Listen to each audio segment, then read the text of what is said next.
प्यारे बच्चों, एक दिन पेड़ों से गिरते पत्तों और उड़ते हुए परिंदों को देखकर लुत्फानंदोज हो रही थी। पेड़ों पर परिंदों के घोंसले थे और इन घोंसलों में से एक घोंसला पपीहा का था, जिसमें इसका एक बच्चा था। और नजदीक पड़े पत्थरों के पास कुछ बच्चे खेल रहे थे। उन्होंने पपीहा के बच्चे की आवाज सुनी तो वो घोंसले की तरफ लपके।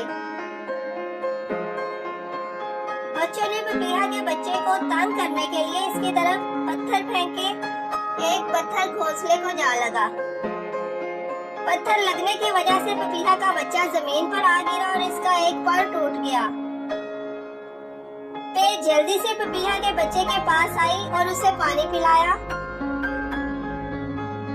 पानी पीकर इसकी हालत बेहतर हो गई। अब पे को समझ नहीं आ रही थी कि बच्चे को घोंसले में वापस कैसे रखे, क्योंकि घोंसला बहुत ऊंचा था। अचानक पे को अपने दोस्त पांडा का ख्याल आया। इसने जल्दी से पांडा को बुलाया और उसे कहा कि बच्चे को इसके घोंसले में रख दे। पांडा ने जल्दी से बच्चे को पकड़ा और पेड़ पर चढ़कर बच्चे को घोंसले में रख दिया। अपने घोंसले में बैठकर पपीहा का बच्चा बहुत खुश हुआ और इसने पे और पांडा का शुक्रिया अदा किया।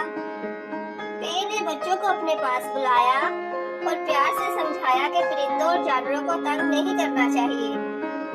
परिंदों और जानवरों के साथ हमेशा रहमदिली से पेश आना चाहिए और उनको तकलीफ देने की बजाय उनका ख्याल रखना चाहिए।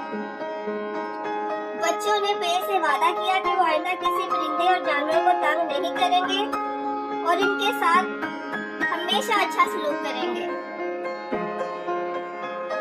हर्फ पे, आवाज प पत्ता, प परिंदा, प पानी,